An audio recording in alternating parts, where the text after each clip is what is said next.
So hello my dear students, my dear friends, कैसे हैं आप सभी लोग। उम्मीद करता हूं आप सभी लोग बहुत अच्छे से होंगे, आपकी पढ़ाई अच्छे से चल रही होगी। तो गाइस, मैं चित्रांश दादिच आप सभी का स्वागत करता हूं आज की हमारी इस कक्षा में। और जैसा कि कल हम लोगों ने स्टोरी स्टाइल में देखा कि कैसे पंडित जवाहरलाल नेहरू जो है वो देहरादून जेल के अंदर अलग अलग छोटी छोटी चीज़ों को ऑब्जर्व करते हैं, उनको अच्छी तरीके से समझते हैं, महसूस करते हैं और उन सभी चीज़ों के बारे में वो इस निबंध में लिखते हैं। ठीक है गाइस, और स्टार्ट करते हैं फिर आज के इस लेक्चर को, है ना। एक बार जो आ गए हैं फटाफट से वीडियो को लाइक कर दो, अपने फ्रेंड्स के साथ में शेयर कर दो। अब हम सीधा फर्स्ट पैराग्राफ की ओर आगे बढ़ने वाले हैं, क्योंकि अबाउट द ऑथर हम लोग कल पढ़ चुके हैं, समरी पूरे चैप्टर की कल हम लोग पढ़ चुके हैं। ठीक है, चलिए स्टार्ट करते हैं। For 14.5 months I lived in my little cell और रूम इन देहरादून गोयल, या जेल आप जिसे कह सकते हैं, यानी कि 14.5 मंथ, यानी कि लगभग आप इसे कह सकते हैं 14.5। बोलचाल की भाषा में हम क्या बोल सकते हैं, 14.5 महीने का समय जो है मैं एक छोटे से सेल में या छोटे से कमरे में, जिसे हम लोग जेल में क्या बोलते हैं, कोठरी बोलते हैं, जेल की कोठरी बोलते हैं ना, या जेल का छोटा सा कमरा आप उसे कह सकते हैं। उस कमरे में या छोटी सी कोठरी के अंदर देहरादून जेल के अंदर मैंने बिताया। And I begin to feel, और मैंने ऐसा महसूस करना प्रारंभ किया, ऐसा महसूस करना शुरू किया, as if I was almost a part of it, कि लगभग 14.5 महीने के समय में मुझे ऐसा लगने लगा कि मैं इस जेल का ही एक हिस्सा हूं। लंबे समय तक हम कहीं रहते हैं तो हमें लगता है कि I belong to this place, यानी कि मैं तो इसी जगह का निवासी हूं। 14 महीने काफी लंबा समय होता है, 14.5 महीने। I was familiar with every bit of it, मैं परिचित था या मुझे जानकारी थी, आप परिचित कह सकते हैं या जानकारी कह सकते हैं। मैं परिचित हो गया था इसके हर एक अंश से। बिट का मतलब होता है अंश, यानी इस जेल के हर एक अंश से या इस जेल के हर एक भाग से मैं पूरी तरीके से 14.5 महीने में परिचित हो गया था। I knew every mark and dent, मैं हर एक निशान जानता था कि जेल में किस जगह किस चीज का निशान बना हुआ है। और डेंट यानी काटने का जो निशान होता है, या गाड़ी वगैरह पे जो हो जाता है ना डेंट, मुड़ने का, टूटने फूटने का निशान होता है। On the white washed wall, white washed किसको बोला जाता है, ऐसी दीवारें जिन पर सफेदी की गई, चूने से सफेदी की जाती थी ना पहले के समय में, तो ऐसी दीवारें, ऐसी वॉल्स जिन पर सफेदी की गई हो, उन सारी दीवारों को भी मैं अच्छी तरीके से जानता था। And on the uneven floor, और अनइवन का मतलब होता है जो समतल नहीं है, असमतल आप कह सकते हो, ऐसी जमीन जो असमतल हो, असमतल जमीन। एंड द सीलिंग, सीलिंग बोलते हैं जब हम कमरे में होते हैं और छत की तरफ देखते हैं। देखो, ऊपर से छत की बात करोगे तो उसको बोलेंगे रूफ, लेकिन जब किसी कमरे में हो और कमरे में अगर आप इस छत की बात करोगे तो इसको क्या कहा जाएगा, इसको सीलिंग कहा जाएगा। इसीलिए छत वाले पंखों को क्या कहा जाता है, सीलिंग फैन कहा जाता है।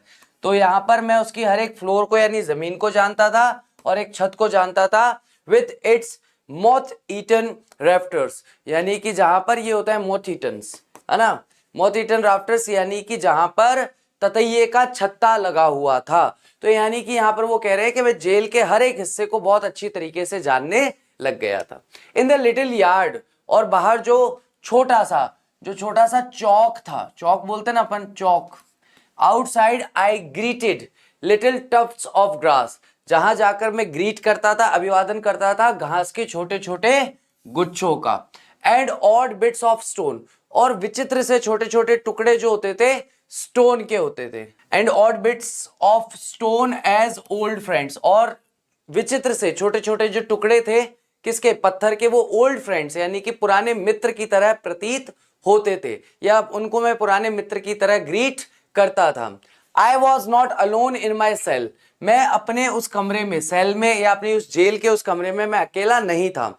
For several colonies of wasps and hornets, यानी कि वहां पर बहुत सारी कॉलोनीज बनी हुई थी, यानी कि कॉलोनी किसको बोलते हैं हम लोग यहाँ पर, छत्ते को बोलते हैं। तो बहुत सारे छत्ते बने हुए थे ततैयों के और मधुमक्खी के, लिव्ड देयर, जो वहां रहते थे, एंड मैनी लिजार्ड्स, लिजार्ड्स किसको कहा जाता है, यानी कि बहुत सारी छिपकलियां भी वहां रहती थी, छिपकली बोलते हैं ना।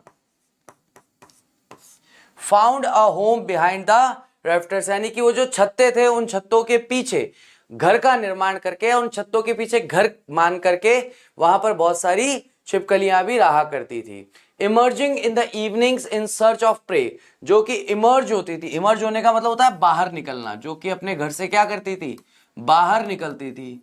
और किस चीज के लिए बाहर निकलती थी, तो वो खोज में बाहर निकलती थी। किस चीज के खोज में बाहर निकलती थी, तो प्रे यानी कि अपने शिकार के खोज में शाम के समय में बाहर निकला करती थी। ठीक है। If thoughts and emotions leave their traces behind in the physical surroundings, अगर विचार और भावनाएं अगर अपने ट्रेसेस, अपने निशान अगर पीछे छोड़ सकती हैं आसपास के फिजिकल सराउंडिंग में, यानी कि वास्तविक वातावरण में। अब देखो क्या होगा कि जैसे मैं जमीन पे खड़ा हूं तो मेरे पैर का निशान जो है वो जमीन पे छप जाएगा, तो यहां पर क्या होगा कि एक फिजिकल एविडेंस छूट जाएगा या फिजिकल ट्रेस छूट जाएगा कि भैया 1 घंटे 2 घंटे पहले यहाँ मैं खड़ा था। ठीक है। इस कमरे को भी आप देखोगे तो कहीं पे कील लगी हुई है, कहीं पे टेबल लगी हुई है, कहीं पर चेयर लगी हुई है, कहीं पर लाइट लगी हुई है। ये सारे के सारे जो निशान है, ये सारे के सारे जो आप कह सकते हो एविडेंसेस हैं, या ये सारे के सारे अगर चैप्टर के हिसाब से बात करें, ट्रेसेस जो हैं, निशान जो हैं, वो बता देंगे किसी भी इंसान को कि भैया पहले यहाँ पे एक स्टूडियो हुआ करता था। तो यहाँ पर हमारे नेहरू जी कह रहे हैं, बोले कि अगर इमोशंस भी इस तरह के फिजिकल निशान छोड़ते होते, या विचार थॉट्स भी अगर इस तरह के निशान छोड़ते होते, the very air of cell must be thick with them, तो पूरी जो हवा है, यानी हवा का मतलब क्या है यहाँ पर, हवा का मतलब है माहौल जो है, वातावरण जो है, माहौल या वातावरण जो है इस सेल का, वो निश्चित तौर पर थिक हो जाता यानी कि मोटा हो जाता। विथ देम, उनके साथ, किनके साथ, तो थॉट्स और इमोशंस के अगर वास्तविक निशान छूटते तो भैया वास्तविक निशान से यहाँ का जो वातावरण है बहुत ही भारी महसूस होता, बहुत ही मोटा महसूस होता। And they must cling to every object in that little space, और उस छोटे से सेल में हर एक जो चीज पड़ी है, विचार और भावनाएं जो है वो उन सबसे जुड़ी हुई होती, सबसे लगी हुई होती, सबसे चिपकी हुई होती। यानी कि यहां पर वो बता रहे हैं कि भैया इस जेल के सेल में, इस जेल की कोठरी में जितनी भी चीजें हैं वो सारी की सारी चीजें मेरे से इमोशनली और इमोशनल लेवल पर और थॉट्स के लेवल पर, विचारों के और भावनाओं के लेवल पर, स्तर पर जाकर इतनी ज्यादा जुड़ी हुई थी कि अगर भावनाएं और विचार अगर कोई प्रत्यक्ष प्रमाण छोड़ पाते तो ये सारी चीजें चीख चीख के बताती कि भैया यहां पर मैं रहकर गया हूं और मेरा प्रभाव इन सारी चीजों पर दिखाई देता कि भाई एक समय में मैं यहां रहा हूं। I had better cells in other prisons, मैं पहले भी और बेहतर कोठरियों में या कमरों में रह चुका हूं दूसरे जेलों में। ठीक है। तो यहां पर वो कहते हैं कि मैं और बहुत सारी जेलों में रहा हूं, है ना, और बहुत सारे भारत में अलग अलग जगह पर अलग अलग जेलों में मैं रहा हूं, और वे सारी की सारी जेलें जो हैं वो देहरादून की जेल से काफी बेहतर थी, या उनकी जो कोठरियां थी, उनके जो कमरे थे, जिन कमरों में या जिन कोठरियों में मैं बंद किया जाता था वो बेहतर थे। बट इन देहरादून, लेकिन अगर मैं देहरादून की बात करूं, आई हैड वन प्रिविलेज, मेरे पास एक प्रिविलेज था, यानी कि एक विशेष अधिकार था, विच वॉज वेरी प्रेशियस, जो कि बहुत ही ज्यादा बहुमूल्य या बहुत ही ज्यादा कीमती था, टू मी, मुझे या मेरे लिए। The growl proper was a very small one, यानी कि ये जो जेल था, कौन सा जेल की बात हो रही है, तो ये जो जेल था, कौन सा जेल, जो देहरादून का जेल था, प्रॉपर जेल जो था वो बहुत ही प्रॉपर, यानी कि पर्टिकुलरली वह जेल एक बहुत ही छोटा जेल था। कैसा था, सामान्य जेल जो होते थे वो बड़े होते थे, लेकिन उनकी तुलना में देहरादून का जेल बहुत ही छोटा था। And we were kept in old lockup outside, और हमें रखा जाता था, केप्ट का मतलब होता है रखना, तो यहां पर वो कह रहे हैं कि हमें रखा जाता था एक पुराने लॉकअप के अंदर, आउटसाइड द गोइल वॉल्स, जो कि जेल की दीवारों से बाहर था, but with in the goal compound, लेकिन जेल का जो कंपाउंड था, है ना, कंपाउंड को हम कहते हैं परिसर, जो जेल का परिसर था उस जेल के परिसर में ही था। कुल मिला के बात यह है कि जैसे कि मान लीजिए ये इतना जेल है और ये पूरा जेल का पूरा कंपाउंड है, तो इन दीवारों से बाहर कोठरियां बनी हुई थी लेकिन जेल कंपाउंड के अंदर थी। ठीक है, यानी कि ये मुख्य जेल है, मुख्य जेल से बाहर की तरफ थी हमारी कोठरियां, लेकिन जेल का जो पूरा परिसर था उसके अंदर थी। This place was so small, ये जगह इतनी छोटी थी that there was no room to walk about in it, कि वहां पर टहलने के लिए या चलने के लिए रूम का मतलब यहां पर क्या है, खाली स्थान या रिक्त स्थान, यानी कि टहलने के लिए या चलने के लिए स्थान भी नहीं था। इतना छोटा जेल था, है ना, यानी कि बहुत ही छोटा जेल था। जो मैं बाकी जेलों में रहा हूं उसकी तुलना में बहुत छोटा जेल था। हमें जेल से बाहर लेकिन जेल परिसर के अंदर ही कोठरियों में बंद किया जाता था, और वो जेल इतना छोटा था कि वहां पर चलने के लिए, टहलने के लिए भी स्थान नहीं था। आप मूवीज वगैरह में भी देखोगे तो जेल होता है ना, तो उसके बीच में एक बड़ा चौक सा बना हुआ होता है, ग्राउंड सा बना हुआ होता है, जहां पर जब कैदी बाहर आते हैं तो चलते हैं, फिरते हैं, टहलते हैं, थोड़ी देर बैठ जाते हैं, है ना। जब गेम्स वगैरह खेलना होता है तो वहां पर भी वो लोग गेम्स वगैरह खेलते हैं। लेकिन वो कह रहे हैं यहां पर ये जगह जो है बिल्कुल ही छोटी सी थी। ठीक है, and so we were allowed morning and evening, और क्योंकि वो जेल बहुत छोटा था इसीलिए हमें अनुमति दी गई थी। अलाउड का मतलब है हमें अनुमति थी। किस चीज की अनुमति थी, कि सुबह और शाम के समय में to go out and walk up the down in the front gate, कि भैया जैसे कि ये जेल है, ओके, और इस जेल के अंदर ये एक छोटा सा स्थान बना हुआ है, ओके, तो ये जो मेन रोड है जो कि मेन गेट तक जाती है, तो इस जगह पर हमें टहलने की अनुमति थी कि यहां पर हम जाकर के टहल सकते थे। कहां पर, गेट के सामने की तरफ जाकर के वहां पर टहल सकते थे। A distant of about 100 yards, लगभग 100 गज की दूरी का एक स्थान था जो हम टहल सकते थे। 100 गज बहुत ही कम होता है ना। जैसे नॉर्मली आपने शहरों में घर देखे होंगे तो 200 गज के घर होते हैं, उसका भी आधा, है ना। तो 100 गज के भी होते हैं, 200 गज के भी होते हैं, तो लगभग 100 यार्ड्स, लगभग 100 यार्ड की जगह थी। We remained in the gaol compound, और हम लोग, रिमेन्ड का मतलब होता है, यहां पर अवशेष नहीं होगा, ये गलत है।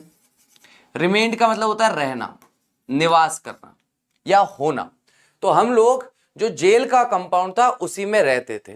But this coming outside the walls gave us a view of the mountains, लेकिन ये जो हम इन दीवारों के बाहर आते थे और यहां पर टहलते थे, तो टहलने से हमें बाहर का क्या दिखाई देता था, दृश्य दिखाई देता था। आउटसाइड जैसे ही हम लोग दीवारों से बाहर आते थे तो हमें एक क्या दिखाई देता था, अ व्यू दिखाई देता था, दृश्य दिखाई देता था। किस चीज का, माउंटेन्स का यानी पहाड़ों का, एंड द फील्ड्स और खेतों का, एंड अ पब्लिक रोड, और एक लोगों के आने जाने के लिए यहां पर सामने जो रोड बना हुआ था उस रोड का दृश्य भी दिखाई देता था। At some distance, at some distance का मतलब हो गया कुछ दूरी पर। तो कुल मिला के बात क्या है यहां पर, कि भैया हमारा जेल बहुत छोटा था, और हमें, क्योंकि जेल बहुत छोटा था तो हम सभी को एक विशेष अधिकार प्राप्त था कि जेल की जो दीवारें हैं उससे बाहर आकर जो कंपाउंड वाला एरिया है जेल का, वहां पर हम लोग मेन गेट के यहां पर आकर के जो 100 गज की दूरी थी उसमें टहल सकते थे, उसमें चल सकते थे, घूम फिर सकते थे, उसकी हमें अनुमति मिली हुई थी। और जब हम वहां पर आते थे तो वहां पर जो जेल का जो गेट है ना, सलाखों वाला गेट होता है ना, नॉर्मली गेट कैसा होता है जेल का, जैसे ये गेट है तो इस तरह की सलाखें होती है उसमें, है ना। तो सलाखों वाला जो गेट था उससे हम जब बाहर देखते थे तो हमें खेत दिखाई देते थे, हमें पहाड़ दिखाई देते थे, माउंटेन दिखाई देते थे। लोगों के आने जाने के लिए जो रास्ता बना हुआ था, जो सड़क बनी हुई थी, वो भी हम अच्छी तरीके से देख सकते थे। तो ये सारे के सारे अच्छे दृश्य, ये सारे के सारे बढ़िया दृश्य जो हैं वो हमें दिखाई देते थे, जो हमारे मन को प्रसन्न करते थे। देखो भाई, एक आदमी जो कैद में होता है, एक आदमी जो प्रिजन में होता है, उसके लिए ऐसी खुली हवा में सांस लेना और ऐसे अच्छे भूदृश्यों को देखना हमेशा आनंददायक होता है, उसके मन को खुशी देता है, उसके मन को प्रसन्नता देता है। ठीक है, this was not a special privilege for me, ये कोई विशेष अधिकार नहीं था केवल मेरे लिए। It was common for all A and B class prisoners kept at Dehradun. ये विशेष अधिकार केवल मुझे ही प्राप्त था ऐसा नहीं है, कि भाई ये जो टहलने का या घूमने फिरने का या सुबह शाम में टहल लेने का जो अधिकार था केवल मुझे ही मिला हुआ था, ऐसा बिल्कुल भी नहीं है। ये बहुत ही कॉमन था, कॉमन था मतलब बहुत ही सामान्य था फॉर ऑल, सभी कैदियों के लिए, चाहे वो ए या बी क्लास के कैदी हो जिन्हें देहरादून जेल में रखा गया। विद इन द कंपाउंड, यानी कि कंपाउंड आपका जो परिसर है, परिसर की सीमा में, but outside the gaol walls there was another small building called the European lockup. लेकिन उस गोयल के वॉल्स के बाहर, यानी उस जेल की जो दीवारें हैं उसके बाहर की तरफ एक और छोटा सा क्या था, एक छोटी सी बिल्डिंग थी, एक छोटी सी इमारत थी, जिसे क्या कहा जाता था, जिसे यूरोपियन लॉकअप कहा जाता था। क्या कहा जाता था? तो उसे क्या कहा जाता था? यूरोपियन लॉकअप कहा जाता था। और European lockup this had no enclosing walls, और ये जो यूरोपियन लॉकअप्स थे इनको बंद करने वाली दीवारें नहीं थी। तो अब कुल मिला के हमें ये समझ में आता है कि ये मेन जेल का परिसर है, मतलब ये मेन जेल है जहां पर ऊंची ऊंची दीवारें। फिर आता है ये जेल का परिसर, ठीक है, ये जेल का परिसर भी जहां पर ये मेन गेट लगा हुआ है। उसके बाद यहां पर एक आध बिल्डिंग बनी हुई है, और यानी कि इन दीवारों और इन दीवारों के बाहर की तरफ ये बिल्डिंग्स बनी हुई है, जिन्हें हम लोग क्या कह रहे हैं? यूरोपियन लॉकअप्स कह रहे हैं। लॉकअप का मतलब भी सेल या जेल ही होता है ना, तो यहां पर ये भी यूरोपियन लॉकअप जो है बाहर है, और ये जो बंद दीवारें थी उनके अंदर ना होकर के बंद दीवारों के बाहर था।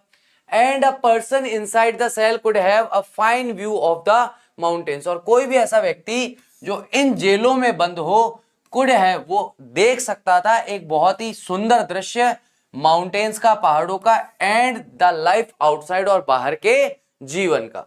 यूरोपियन कन्विक्ट्स, तो यूरोप के जो कन्विक्ट्स होते थे, दोषी होते थे, एंड अदर्स, और दूसरे लोग जो होते थे, कैप्ट हेयर, उन्हें यहां यानी कि बाहर वाले यूरोपियन लॉकअप्स के अंदर रखा जाता था। Were also allowed to walk in front of the gaol gate, उन्हें भी पूरी तरीके से अनुमति थी कि जेल का जो गेट था वहां तक वो टहल सकते थे। एवरी मॉर्निंग एंड इवनिंग, हर सुबह और हर शाम को, यानी कि वो बाहर भी टहल सकते थे, बाहर भी चलना फिरना, घूमना फिरना कर सकते थे। ठीक है, नेक्स्ट है only a prisoner who has been confined for long behind high walls can appreciate the extraordinary psychological value of these outside walks and open views. अब यहां पर वो कहते हैं जैसे आप और मैं हूं, हमें अगर कोई सुंदर सा पेड़ दिख जाए, लोगों की चलती हुई सड़क पर भीड़ दिख जाए, हमें पहाड़ का दृश्य दिख जाए, तो हमारे लिए वो सारे के सारे दृश्य कोई भी वो ऐसे कोई बहुत महत्वपूर्ण नहीं होंगे कि भाई कोई साइकोलॉजिकल लेवल पर, मनोवैज्ञानिक स्तर पर कोई हमें बहुत ज्यादा खुशी दे देंगे। लेकिन यहां पर नेहरू जी क्या कहते हैं? ओनली अ प्रिजनर, केवल एकमात्र एक जेल में रहने वाला कैदी, एक जेल में रहने वाला बंदी, हु हैज बीन कन्फाइंड, जिसे कि जेल में बंद किया गया है, फॉर लॉन्ग टाइम, यानी कि लंबे समय के लिए, बिहाइंड हाई वॉल्स, उन ऊंची ऊंची दीवारों के पीछे, कैन अप्रिशिएट, ऐसा ही व्यक्ति जो है वह प्रशंसा कर सकता है। ऐसा ही व्यक्ति क्या कर सकता है? ऐसा ही व्यक्ति केवल और केवल प्रशंसा कर सकता है। किस चीज की प्रशंसा कर सकता है? द एक्स्ट्रा ऑर्डिनरी, यानी कि असाधारण मनोवैज्ञानिक मूल्य जो है इन बाहर के, ये जो जेल के बाहर निकल के जो वॉक्स होती हैं और ओपन व्यूज और खुले दृश्यों की प्रशंसा ऐसा ही व्यक्ति कर सकता है जो लंबे समय से ऊंची दीवारों के पीछे कैद हो, जिसको कई महीनों ही हो गए हो, जिसने कोई अच्छा भूदृश्य ना देखा हो, महीनों ही हो गए एक कमरे के अंदर, कमरे का कमरे में बंद है, सूरज नहीं देखा उसने ठीक से, चांद नहीं देखा उसने ठीक से, आसमान नहीं देखा उसने ठीक से। ऐसा ही व्यक्ति जब ऐसे छोटी छोटी वॉक्स पर जाता है और बहुत लाजवाब शानदार सुंदर भूदृश्यों को देखता है, वही उसकी प्रशंसा कर सकता है। आई लव्ड दीज आउटिंग्स, मुझे ये जो आउटिंग्स, बाहर टहलने जो जाना था, बहुत पसंद था। And I did not give them up even during the monsoon, और मैं बाहर टहलने जाना बिल्कुल भी नहीं छोड़ता था। देखो, गिव अप का मतलब होता है किसी काम को छोड़ देना या किसी काम को बंद कर देना। तो I did not give them up, और मैं जो छोटा छोटा मेरा टहलने जाना होता था 100 यार्ड में, 100 गज में, मैं उसे मानसून के दौरान भी टहलने जाना बंद नहीं करता था या टहलने जाना छोड़ता नहीं था। When the rain came down for days in torrents and I had to walk in ankle deep of water, जब भी बरसात आती थी या बरसात के दिनों में और पानी का बहाव बढ़ जाता था और मुझे चलना पड़ता था एंकल डीप, एंकल बोलते हैं पैर का जो टकना होता है ना, एक तो होता है घुटना, एक होता है टकना। घुटने के नीचे जो पैर का जॉइंट है उसे हम टकना कहते हैं, है ना, जहां पर हम जूते पहनते हैं, जूता जहां तक आता है नॉर्मली, तो टकने तक का पानी जो होता है उसमें भी मैं टहलने जाता था। I would have welcome the outing in any place, और मैं स्वागत करता था किसी भी प्रकार से किसी भी स्थान पर मुझे आउटिंग यानी बाहर टहलने का अगर मौका मिलता था तो मैं हमेशा उसकी प्रशंसा करता था या मैं हमेशा उसका स्वागत करता था। But the sight of the towering Himalayas nearby was an added joy, लेकिन जो दृश्य मुझे दिखाई देता था, टावरिंग का मतलब जो होता है टावर की तरह ऊंचा खड़ा जो हिमालय है, उसका जो दृश्य मुझे दिखाई देता था वो एक जुड़ा हुआ या एक अतिरिक्त आनंद देता था, which went a long way to removing the weariness of prison, जो कि बहुत ज्यादा कारगर था या बहुत ज्यादा उपयोगी था, बहुत ज्यादा सहयोगी था। किस चीज के लिए? टू रिमूविंग, वो हटा देता था। क्या चीज हटा देता था? वियरिनेस यानी थकावट को। किस चीज की थकावट को? तो प्रिजन की। तो जेल में रहने की जो थकावट थी, उस थकावट को हटाने में बहुत ज्यादा उपयोगी या बहुत ज्यादा सहयोगी कौन सी चीज थी? तो जो हिमालय के ऊंचे ऊंचे पहाड़ दिखाई देते थे, उन्हें देख करके जेल में रहने की जो पीड़ा होती थी, जो थकावट होती थी, जो मानसिक थकान होती थी, वो पूरी तरीके से हट जाती थी। It was my good Fortune, ये मेरा अच्छा सौभाग्य था, या आप गुड फॉर्चून को सद्भाग्य भी कह सकते हैं। ये मेरा सद्भाग्य था।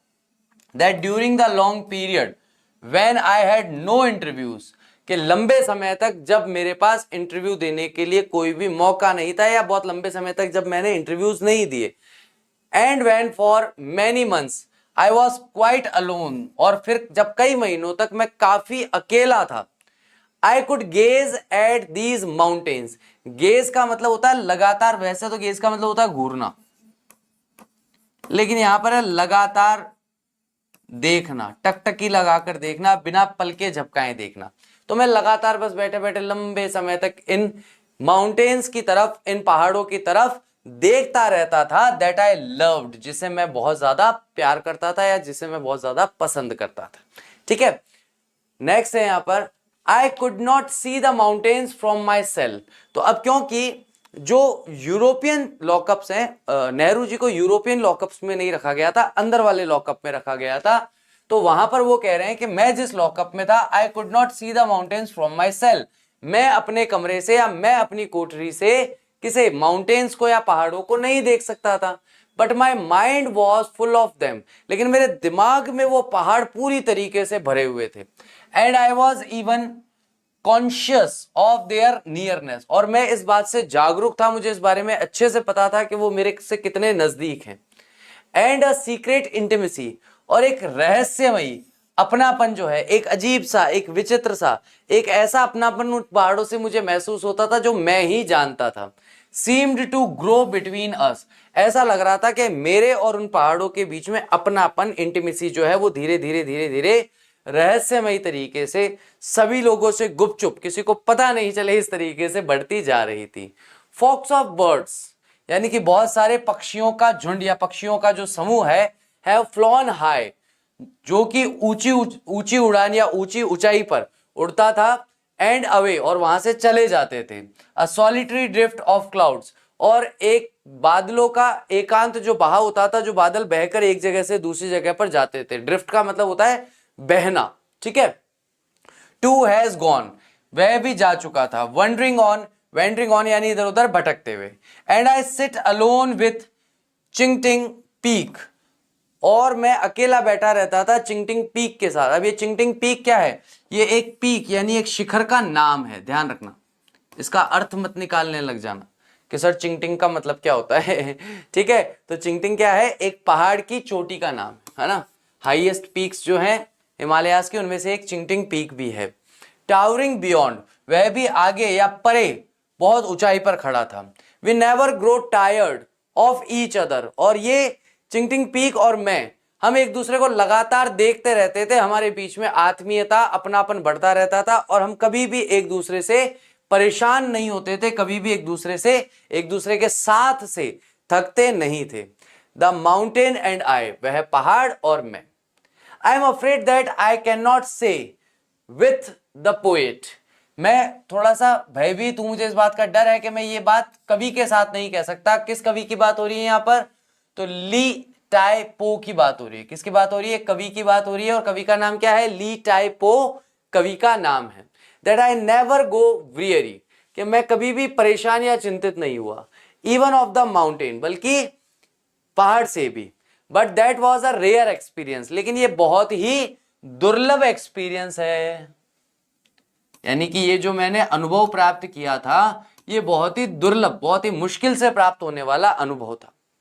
एंड एज अ रूल, और नियम के अनुसार, I found great comfort in its proximity, और मैंने एक बहुत ही गहरा या बहुत ही महान या बहुत ही अच्छा आनंद प्राप्त किया।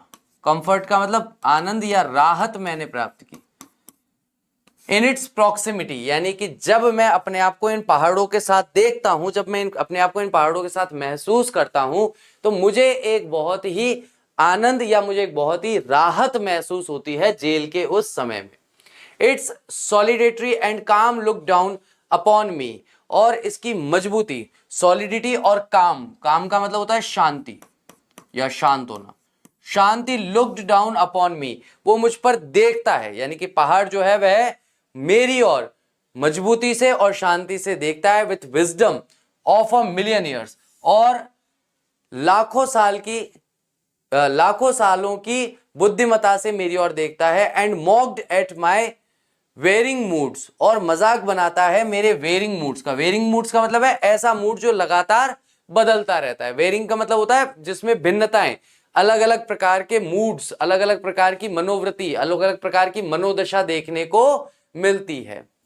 एंड सूथेट माई फीवर्ड माइंड, और मेरे बुखार वाले, मतलब फीवर्ड का मतलब है ऐसा दिमाग जो कि बीमार महसूस कर रहा है, उसको वो क्या करता है? सूथ करता है। सूथ करने का मतलब क्या होता है? राहत देना।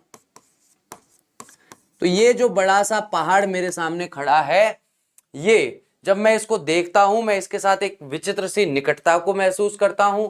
ये पहाड़ जो है, ये पहाड़ मुझे एक ऐसा अनुभव देता है जो बहुत ही दुर्लभ अनुभव है, और मैं जब इसे देखता रहता हूं तो इसकी निकटता से मुझे राहत महसूस होती है।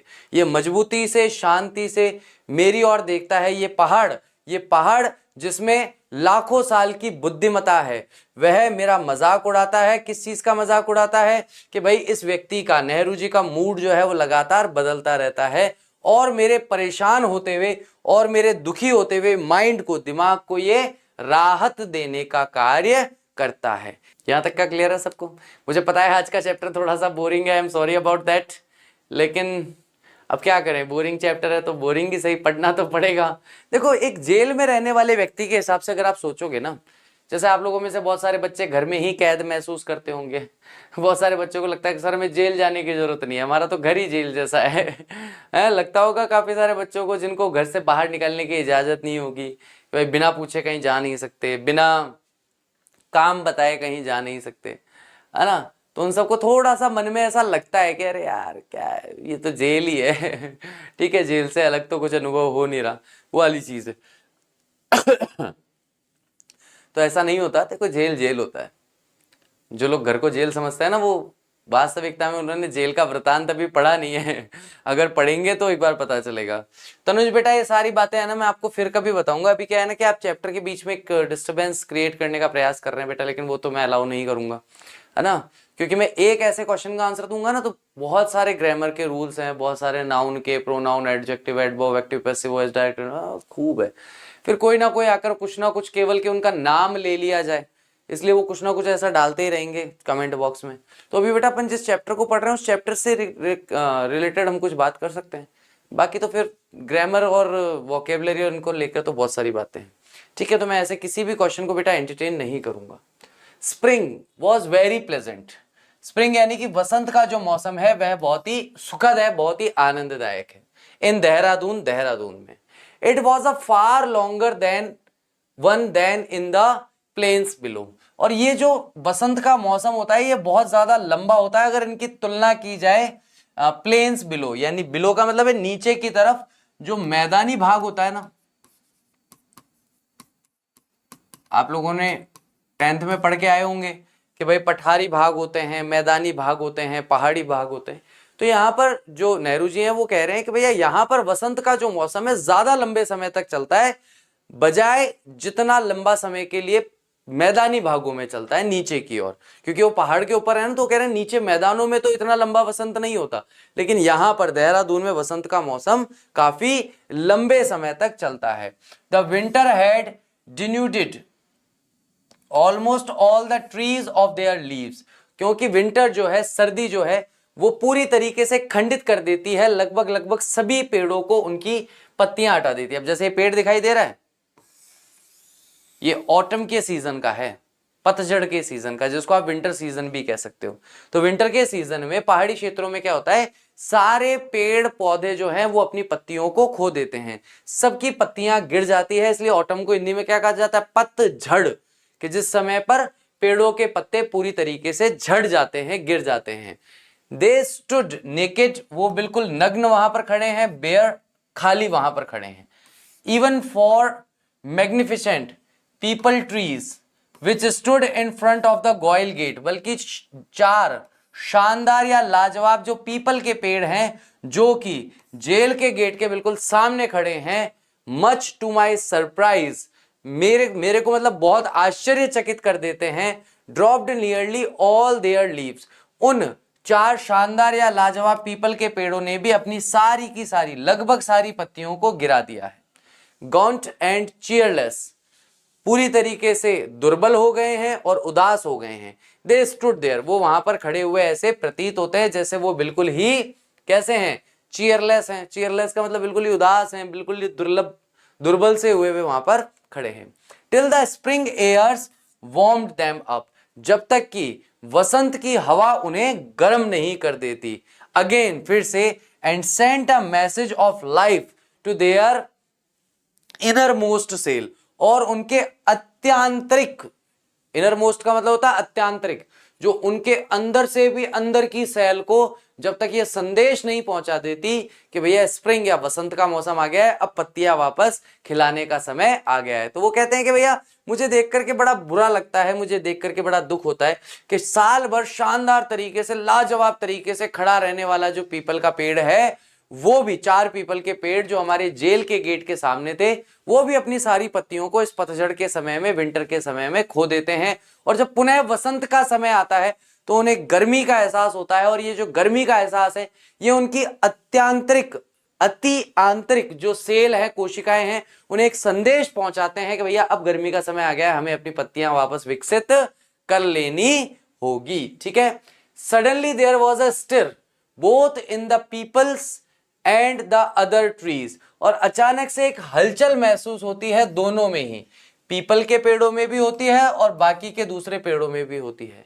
And an air of mystery surrounded them as a secret operation, और एक हवा या वातावरण या माहौल, एक रहस्य का माहौल उन्हें चारों तरफ से घेर लेता है, जैसे कि वो कोई सीक्रेट ऑपरेशन करने वाला हो, है ना। ऑपरेशन को मेरे हिसाब से अभियोजन भी कहते हैं, अभियोजन, योजन, जैसे कि वो कोई रहस्यमयी कार्य करने वाले हो, going on behind the scene, जो कि हमें सामने दिखाई नहीं दे रहा, लेकिन जो हमें दिखाई नहीं दे रहा वहां पर कोई रहस्यमयी कार्य होना प्रारंभ हो गया है। And I would be startled, और मैं चौंक जाता था, to find little bits of green peeping out all of them, के छोटे छोटे टुकड़े जो हैं हरी पत्तियों के, वो झांकते हुए दिखाई देते थे। पीपिंग का मतलब होता है झांकना, और किससे बाहर झांकते हुए दिखाई देते थे, तो सारे जो पेड़ हैं उनसे बाहर हरी पत्तियां जो है, हरे छोटे छोटे कपोल जो है वो झांकते हुए दिखाई देते थे। तब लगता था कि यार ये पहले तो बिल्कुल मृत दिख रहा था, ऐसा लग रहा था पेड़ खत्म हो गया, लेकिन अब अचानक से इसमें वापस हरियाली आना शुरू हो गई। It was a game and cheering site, एक बहुत ही खुश कर देने वाला, प्रसन्न कर देने वाला दृश्य था। एंड देन, और तभी, very rapidly the leaves would come out in their millions and glisten in the sunlight, और बहुत ही तेजी से जो पत्तियां हैं वो बाहर आ जाती लाखों की तादाद में और चमकने लगती सनलाइट के अंदर। सूर्य की रोशनी जब उन पर पड़ती तब वे चमकना शुरू हो जाती। And play about in the breeze, और हवा के साथ, ब्रीज का मतलब क्या होता है, हवा के साथ वो थोड़ी थोड़ी हिलने लगती, उनके साथ खेलने लगती। How wonderful is the sudden change from bird to leaf, और कितना शानदार या कितना लाजवाब दिखाई देता है जब अचानक से ये परिवर्तन होता हुआ दिखाई देता है कि छोटी सी बर्ड, बर्ड मतलब छोटा सा एक दाने जैसा पहले दिखाई देता है और उससे अचानक पत्तियों का निर्माण होता है। I had never noticed before that fresh mango leaves are, एक second,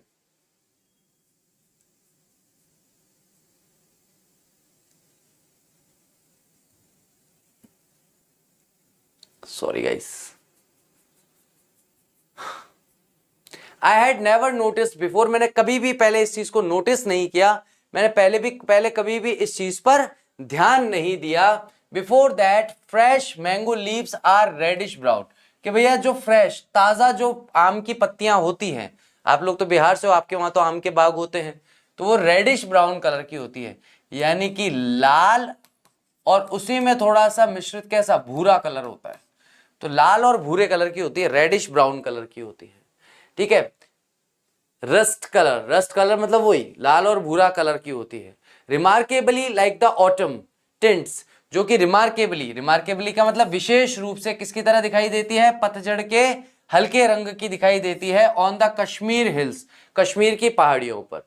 but then colour change soon and become green, और तभी तेजी से, जल्दी से उन पत्तियों का कलर, उन पत्तियों का रंग बदल जाता है और वो हरे रंग की हो जाती है। The monsoon rains were always welcome, और जो मॉनसून की जो बरसात है वो सदैव स्वागत करती है। For they ended the summer heat, क्योंकि मॉनसून की वो बरसात आकर के गर्मियों की, समर की जो गर्मी होती है उसे खत्म कर देती है। But one could have too much of a good thing, लेकिन कोई भी व्यक्ति जो है, कोई भी जो है बहुत अच्छा प्राप्त कर सकता है गुड थिंग का। And Dehradun in one of the favoured haunted of the rain God, और देहरादून की अगर बात की जाए तो वह जो रेन के देवता हैं, कौन है बताओ, बरसात करने वाले देवता कौन से कहे गए हैं? सनातन धर्म में किनको माना जाता है बरसात का देवता?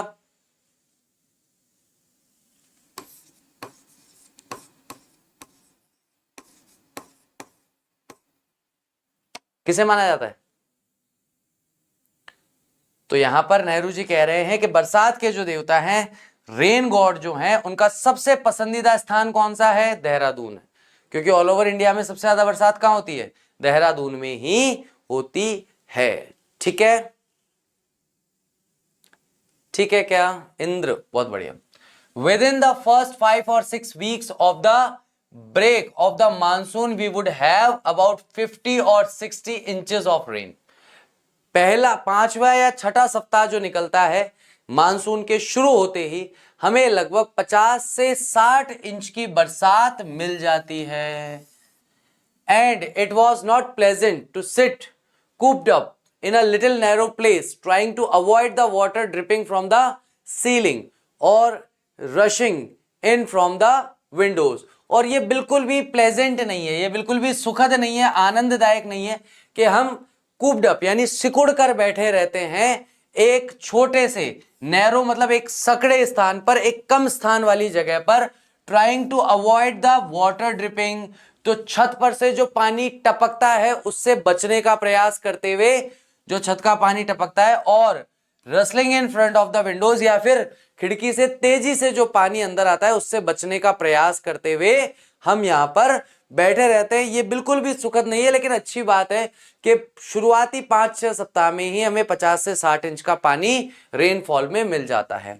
ऑटम अगेन वॉज प्लेजेंट, और फिर से जब ऑटम आता है, पतझड़ का समय आता है, वो भी सुखद होता है। And so was the winter, और वैसे ही विंटर भी सुखद है, एक्सेप्ट व्हेन इट रेन्स, बस इसके बजाय या इसके अतिरिक्त जब बरसात होती है, with thunder and rain and piercing cold winds. और यहां पर क्या क्या हमें महसूस होता है, क्या क्या हमें देखने को मिलता है, तो यहां पर हमें थंडर यानी कि बिजली कड़कती है वो दिखाई देता है, रेन बरसात दिखाई देती है, पियर्सिंग, पियर्सिंग का मतलब होता है कि किसी भी चीज में छेद करना, छेद करना या छिद्र करना।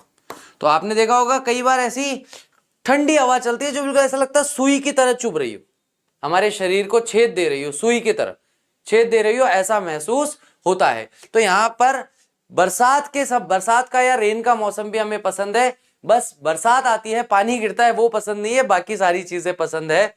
One longed for a decent habitation, कोई भी व्यक्ति जो है वह इच्छा करता है या लालसा करता है एक डिसेंट हैबिटेशन के लिए, कि एक अच्छा निवास उसे मिले, एंड अ लिटिल वार्मथ, और थोड़ी सी गर्मी उसे वहां पर सर्दी के समय में प्राप्त हो, एंड कंफर्ट, और थोड़ी सी राहत उसे मिले या थोड़ा सा आराम उसे मिले। अकेजनली, अलग अलग अवसरों पर, there would be a hailstone, तब वहां पर अलग अलग अवसरों पर क्या होते हैं, ओले गिरते हैं। ओले समझते हो ना, आसमान में बरसात के साथ में जब ऐसे बर्फ के टुकड़े गिरने लगते हैं, इनको ओले गिरना क्या कहा जाता है। With hail stones bigger than marbles coming down, यानी कि मार्बल्स किसको कहा जाता है, कांच के कंचे होते हैं, कंचों से भी बड़े बड़े आकार के जो हेल स्टोन्स हैं, ओले हैं, वो गिरते हैं। Coming down on the corrugated iron roofs, corrugated का मतलब है इस तरह की जिगजैग आकृति वाले जो आयरन की छत है, यानी कि जो लोहे की छत है, उन पर वो गिरते हैं। And making a tremendous noise, और बहुत ही ज्यादा मतलब सरदर्द कर देने वाला आवाज वो करते हैं। समथिंग लाइक एन आर्टिलरी, जैसे कि कहीं पर गोलीबारी हो रही हो, भारी नहीं गोलीबारी, ठीक है, जैसे गोलीबारी कहीं पर हो रही हो, तड़ तड़ तड़ तड़ तड़ तड़ तड़ ऐसे आवाज आती है। जब लोहे की शीट पर जब ओले गिरते हैं तो ऐसा लगता है कोई गोलियां चल रही, धड़ाधन धनाधन धनाधन। एंड बम्बार्टमेंट, आर्टिलरी बम्बार्टमेंट का मतलब है जहां पर कहीं पे बम मारे जा रहे हो या बम फेंके जा रहे हो, ठीक है गाइस। तो ये हमारा छोटा सा लेक्चर है, छोटा सा हमारा चैप्टर है। कुल मिलाकर के यहाँ पर नेहरू जी जो हैं, उन्होंने जेल के समय में, यानी जब वो जेल में रह रहे थे, उस समय के सारे अनुभव उन्होंने अपने बताए हैं कि भैया कहाँ कैसा जेल था, कहाँ था मैं, कहाँ रहता था, मुझे क्या दिखता था, किस चीज से मुझे क्या जुड़ाव महसूस होता था, मौसम मेरे लिए कितना इंपॉर्टेंट था, वहां के जीव जंतु, वहां के पत्थर मेरे लिए कितने इंपॉर्टेंट थे, पहाड़ कैसे मेरे लिए इंपॉर्टेंट था, कवि जो है उनकी कल्पना जो है किस तरीके से मेरे जीवन से जुड़ती थी। ये सारी की सारी चीजें यहां पर आपके इस लेसन में बताई गई है। छोटा सा लेक्चर है, आप चाहें तो एक बार इसे फिर से देख सकते हैं। मुझे पर्सनली ऐसा लगता है कि अगले 24 घंटे के अंदर अंदर अगर आप एक बार इस लेक्चर का एक्सप्लेनेशन फिर से देख लेंगे तो बहुत ही बेटर एक बार आपको अंडरस्टैंडिंग मिलेगी, और फिर कहीं पर भी कोई भी आपको कंफ्यूजन नहीं रहेगा। तो उम्मीद करता हूं आज का लेक्चर अच्छी तरीके से समझ में आया होगा। मैं क्या करूं यार, आज का लेक्चर बड़ा बोरिंग था, लेकिन उसमें मुझे कहीं पॉइंट ही नहीं मिला कि मैं कोई हंसी मजाक कर लूं या कहीं कोई बात कर लूं या कहीं पर्सनल टच उसको दे दूं, क्योंकि ना तो मैं कभी जेल में रहा हूं, ना मुझे लगता है आप कभी जेल में रहे हैं। तो आगे कल जो आप इसके हम क्वेश्चन आंसर डिस्कस करेंगे, वो एप्लीकेशन पे हमारा डिस्कशन रहेगा, और बाकी फिर मैं आप लोगों से मिलता हूँ नेक्स्ट लेक्चर के अंदर। तो उम्मीद करता हूँ आज का लेक्चर अच्छी तरीके से समझ में आया होगा, आपने अच्छे से एंजॉय किया होगा। Thank you very much, I will see you tomorrow, till then take care of yourself, bye bye, I will see you soon.